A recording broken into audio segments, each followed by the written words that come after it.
OnAirCoach. Andy Preston from FM104. How are you doing? For those who don't know, Andy, tell us about your show. It's the 10 to 3 show, right after the Strawberry Alarm Clock. I've been doing it for, God knows how many years now. Let's not get into years now. How many years? Actually, you know how many Andy, years.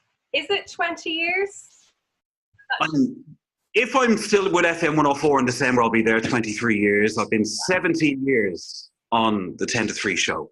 And Wow. are you the longest running show in Ireland?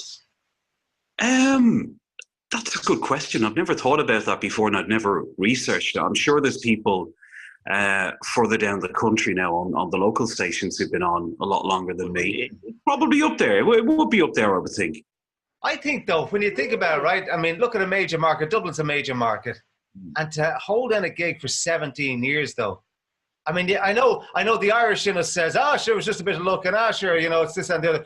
But it's not, right? You have to be doing something bloody right to maintain a gig for 17. The longest I had a gig was 8 years. You've doubled that and more.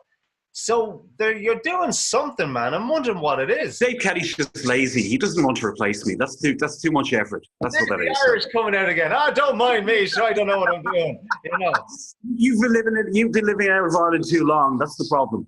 That's the problem. See, my whole thing, Andy, you know me well enough now to know that my whole thing about talking to radio people is I'm fascinated by how people get to where they get to, how they stay there, and what they do to keep themselves alive and fresh and new and excited by it. Because 17 years, man, you could get bored out of your pants after 17 years. How do you keep it fresh? I mean, what do you do? Do you go through something every day, or how do you do that? Or do you just love it?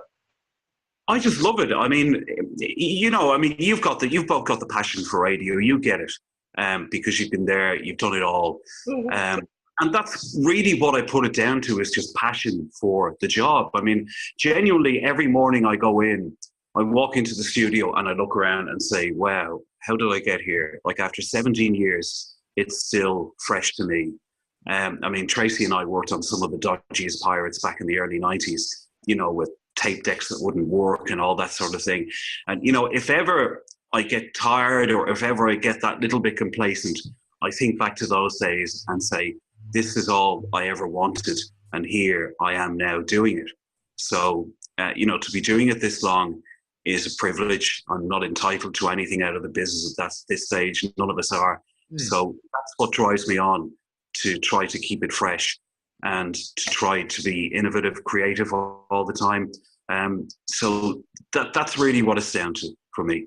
I remember you were in Club M one night and you were doing a gig, and I was watching from the side. It was one of the gigs that we were doing from the radio stations we were in, and the crowd, you were talking and the crowd were just in awe of you. They were looking at you, and what I grabbed from the crowd's reaction towards you, Andy, was that likability factor. You have that personality, that likability factor about you. I never liked him. What do you reckon yourself about that? You never liked me because I never went to you for advice. That's what it is. Now, I'm not one of your pupils, am I? You see, yeah, it's all coming out now. That's one of the things that, when the elements for your longevity on that show. I think for anybody listening to my show, they know he's there. He's there for his 5 hours. We know what we're going to get from him. We might win something. We'll hear some decent music. He might put a smile on our face and make us laugh. So Andy, anyone starting off in the industry now, what advice could you give to them? Run for the hill. Yeah, that's not very, no, that's not. No. I always love to see new people coming into the business, and sadly, there's a lack of them coming in these days. And, we were all trying to get a break in radio. There was any amount of people knocking on the doors looking to get an opportunity. And I sat down and spoke to Dave Kelly about this last week. And, he was saying, there's nobody out there. There's nobody coming along looking to get in. And that's very sad, I find. Why do you actually think people are not getting involved in radio anymore? Dare I say, it's probably not as glamorous a job as it was at one time. It still is to us because we still have the passion for it. Yeah. I don't really see that shine through anymore. People get into the business for the wrong reasons, I find, these days. Sometimes they see it as a stepping stone to something else, maybe a TV career or maybe something else. It's almost like a side career, I'm noticing, for a lot, especially of like social media people, the so-called Instagrammers. They use it as a side venture while they go about making money on Instagram. And it's just kind of, well, if they lose the gig, they lose the gig, not the end of the world. And that's what I'm noticing happening anyway. Yeah, you're right. You're absolutely right with that. And you see so many people, kind of just gliding into the business in that way, and they'll use it for what they can get out of it. And as soon as they've got what they wanted out of it, they just move on to something else then. Do you think we're spoiled for choice now with too many platforms to broadcast? Like anybody can pick up their phone or their laptop and they can broadcast anything they want. So the standard that was there before, where you really had to be good enough to be on radio or be on TV, now anybody can just broadcast and get on YouTube. Well, that's it. You can open up a YouTube account and within no time have something like 2 million followers. And people look at that and say, well, this is a better way of making money and getting my profile out there than, struggling to build up a listenership on a radio station.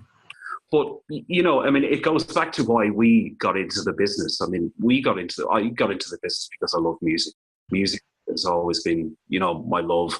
After that, I thought, well, I'm going to have to develop some sort of personality, like, and at least, be entertaining to the listener. That's something that came later. I'm still trying to learn that, by the way. Do you think if you had Instagram and Twitter and Spotify and all that when you were starting off, it would have changed things for you, or would you still have gravitated to radio?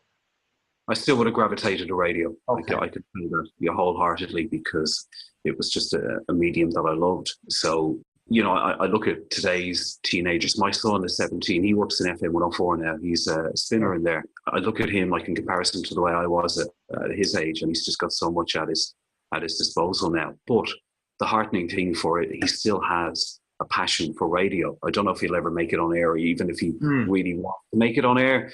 He just loves being in the background. He just loves being in there, and that's really, really nice to see. And I didn't really encourage him. He just kind of fell into it. I bought him some disco equipment a few years ago, and he started doing gigs. And then he would come in, with me at weekends in 104, and I showed him the desk and how to use the equipment. And all of a sudden, once he turned 16, he had a job in there. When we started, we were jocks, and that was all. Yeah. Now you have to be so many more things than just being a jock or a presenter or whatever. And he gets that now. So he's picking stuff up from everywhere. And this is something that I've said to him as well. Go and learn everything. Go down to the traffic office and see how ads are scheduled. Go to the salespeople. Yes. Sit in with them while they're talking to somebody on the phone, trying to sell them an advertising package. If you go to a content director in a radio station and you say, I can do this, I can do this, I can do this. Oh, brilliant. We'll take you. So, to go back to your original question, the advice that I'd give to anybody starting off in the business is learn everything. That sponge there, that's in your brain, like from the time you were a kid, activate it again and just pick up everything. Take in everything that you see around you.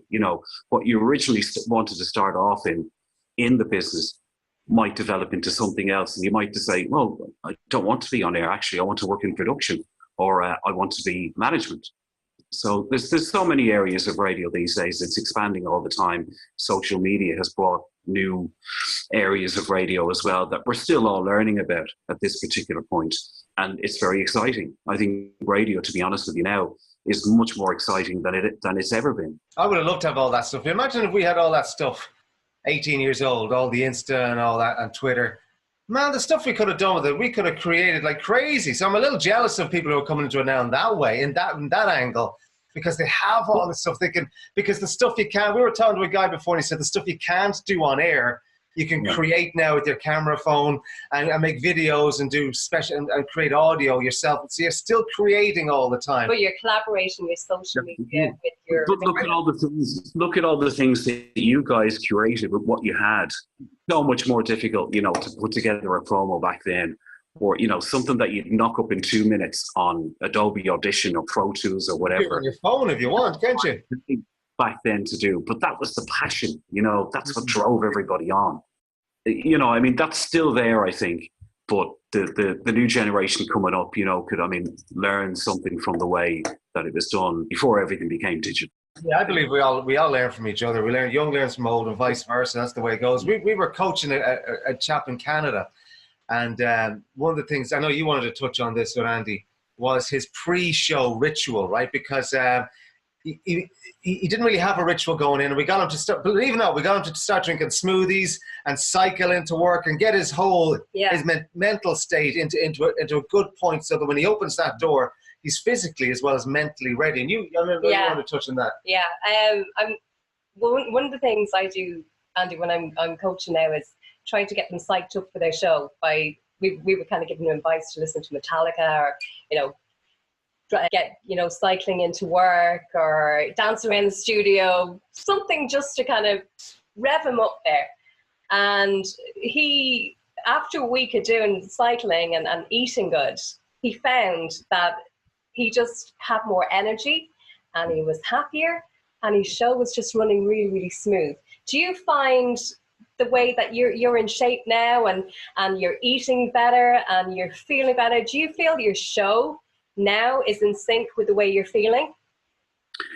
My energy levels have certainly increased, and a number of people said to me over the last few months, what's happened to you? You're talking a lot more now. You're talking about your family. You're talking about things you've observed on the street or, wherever you've been.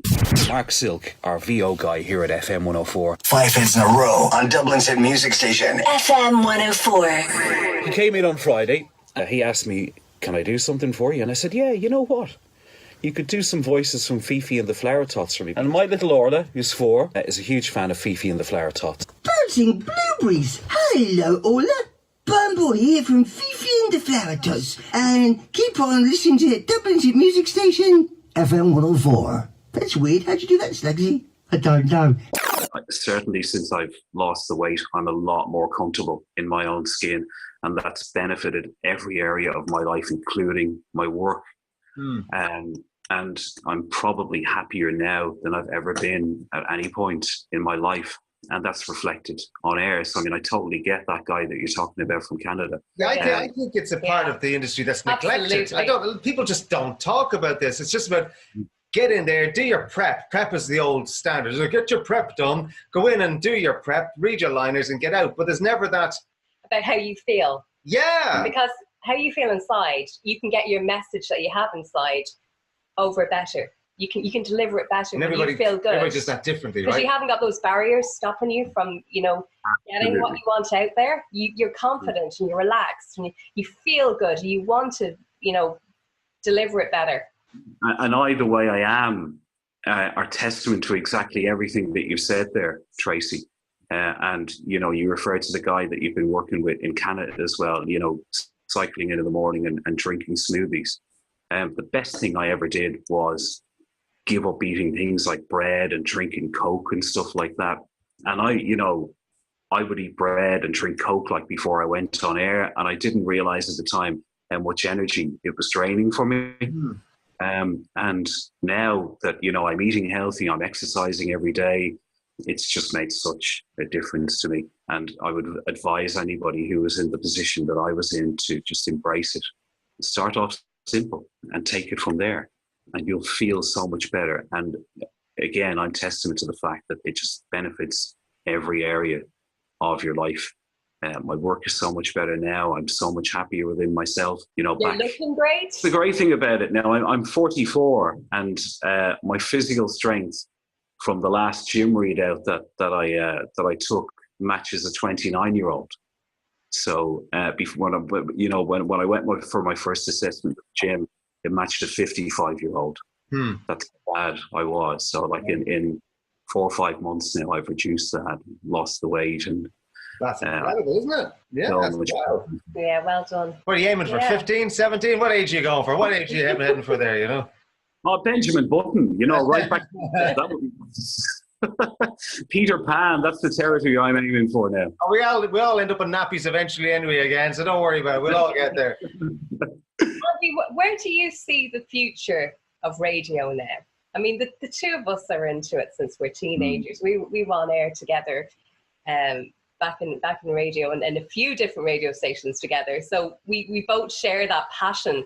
And, you know, a lot of people will say, oh, radio's dead and radio's dying and you have all these different other platforms coming along. And I say, no, you will never, ever replace the power of radio, because there is nothing that can replica radio. Radio will change. I mean, it's already changing now. We've seen so many changes in the last 5-10 years to radio. And I think, in all honesty, they're changes for the better. And I mean, really, the future is just really embracing old and new values and mixing them together and coming up with the best that we can do with the business. You know, you mentioned like new people coming into the business there as well. It's great to see them coming in, because they're the people with the ideas that us, you know, the generations that have come before them, you know, we can learn from them as much as they can learn from us.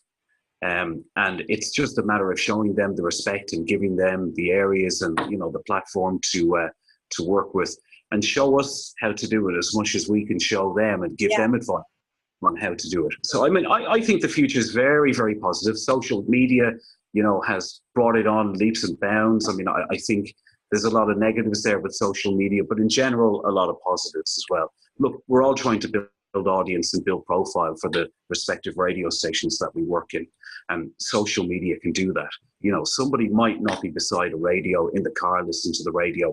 You know, they're looking at Facebook or seeing your pictures on Instagram, or, you know, reading something that you posted on Twitter, and automatically they associate you with FM104 or whatever radio station it is. And that's brand building. That's what we're all trying to do. We're trying to just keep our respective brands relevant in the marketplace.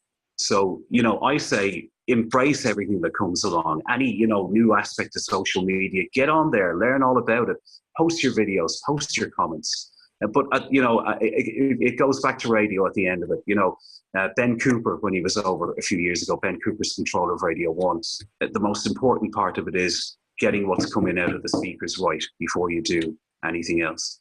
And that's the business that we're in. That's the business that we started in. Radio is our bomb. Radio is our passion. Andy Preston, FM104 Dublin, the 10 to 3 show, Monday to Friday. Do you get weekends off? Yeah, lucky. Well, you've earned them, I suppose. I still do the Hit 20 on Sunday afternoons. It's 2 hours, but that's the kind of show that I can kind of kick back a little bit and just do it the old way, jock it a little bit. You can have a bit of fun. He loves radio more than I do. He does. He loves radio more than me. He works even harder than me. Unbelievable. You thought I was the one that never stops. Look at him. Andy. Look, there's two of you against one now. So there's no way I'm... Yeah, but you're a 29-year-old. You're a 29-year-old. You kick our ass, so it's all right. You got it. Good to talk to you, Andy. I might just pop over there and try. I might take a few cans of that cyst beer that you keep telling me about. Is that what it's called? Yeah. Cheers. All right. Thanks very much, Andy Preston. You're welcome. Thank you, guys. Dude. OnAirCoach.